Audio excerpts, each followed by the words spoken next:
Welcome back to the Democratic gubernatorial debate here on KSL News Radio. You can also watch it at kslnewsradio.com. It is being screened. You might recall, if you just tuned in, you did not hear the question regarding minimum wage. This question is related, and this one will go to Mr. Cook. And a related issue along with minimum wage is pay equity. In a recent report, the Congressional Joint Economic Committee found that Utah has a 32.4% wage gap between men and women. The only state to do worse was Louisiana. How would you work as governor to close this gap, Mr. Cook? You know, when I've heard this statistic, Doug, it's one more example where I think we should, as Utah, take the lead, not apologize for the position that we're in. And we take that with education, I think, too much. My company is run by a woman, a young woman, 41 years old, who is internationally recognized for being a good business person. She is well paid. About half of my employees are women, and we don't have a gender gap in salaries. We pay for the job, not for the sex of the employee. That kind of sounded bad, didn't it? It had its moments. It's not based on gender. Yeah. So if I can collect my thoughts again. I think we need to make people aware of it. And it's probably going to require some legislation where you have to be responsible to your women employees just like you're responsible to male employees. I don't see any reason not to pay women as much as men get if they're doing the same job. Mr. Weinholz. Well, I think it's not a case of probably needing legislation, Vaughn. I think I would actually introduce and promote legislation for equal pay, mandating that all women are paid equal to men for similar jobs. I mentioned earlier that my company, CHG Healthcare Services, was named one of the best companies to work for in America for 7 years in a row. We were number 18 this year. We are also number 15 this year for the best companies to work for women, based on issues like pay equity, advancement opportunities, and other benefits such as family leave, like that which has been proposed by Representative Angela Romero. So I think we need an equal pay law, and we also need a family leave law to support women in the workplace. And we go now to Mr. Cook.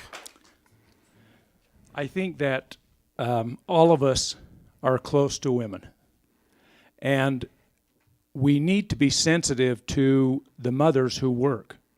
We need to be sensitive to the women who support families by themselves. A lot of the burden falls on these people for society, and a lot of the burden falls on these people because we expect them to do more than we expect nuclear families to achieve.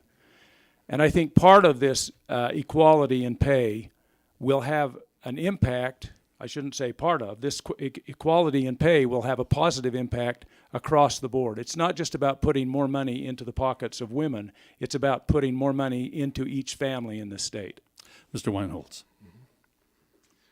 Another approach that we should take is encouraging young women and girls to go into STEM education. Currently, they are lagging behind boys in that area, and that is limiting their opportunity for high-paying jobs. So I would also promote young women and girls pursuing STEM education. And because my company has been leading out on this before there have been any laws, you can be sure that as governor, I will do the same thing. Thank you. This question I'm going to quote directly from Sarah, who wrote, "As a liberal in Utah, I have felt many times that my views are not being represented by those in state government. It's frustrating and depressing to feel like you don't matter. How are you going to bridge the gap and make all Utahns feel like they indeed matter?" Mr. Weinholz. Well, first of all, I will be the governor of all Utahns. And by the way, I don't think it's just liberals who feel like they're not represented appropriately. I also think Republicans and independents feel the same way. Our Republican supermajority has gotten more ultra-conservative over the last decade. I believe that the average Utah Republican are far more moderate. And so I'm hearing from Republicans and independents as well that they're not being represented by our current system either. But I have a history of working with many people of all different political persuasions. I've had a collaborative leadership style throughout my career, and that leads to healthier debate when you have much more diverse parties around the table, and healthier debate also leads to better outcomes. So I would carry that from my business career over into government. Mr. Cook. The reason that we have this supermajority Republican government is because we vote according to a myth. The myth has two parts. The first part says the candidate who most likely represents my values is a Republican. The second part is all LDS people are Republicans. Now, you may not be LDS, and so you wonder, well, what do we care what the LDS people think? But LDS voters are the largest voting bloc in the state. Most voters vote marginally informed. They go into the voting booth, they look at the candidates, and they say, which of these candidates probably represents my values?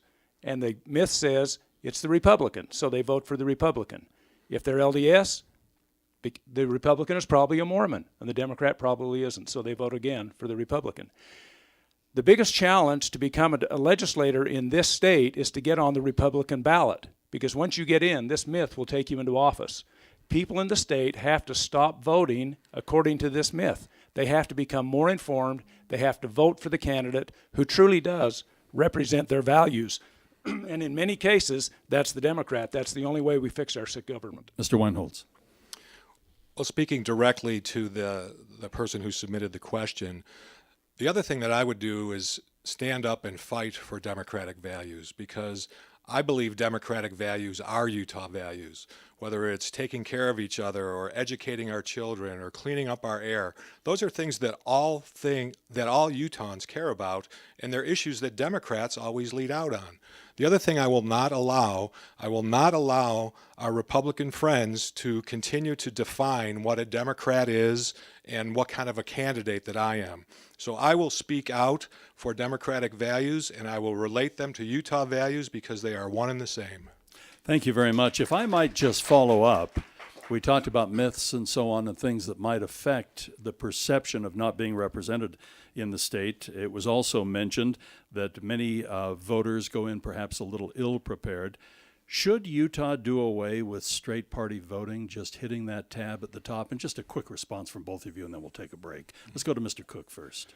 24% of voters in a typical year will vote straight party Republican.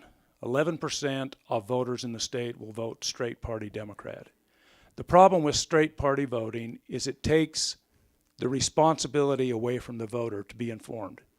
If you have a bias or a strong ideological preference, you just go in, and in one vote, and in one push, you vote that entire preference.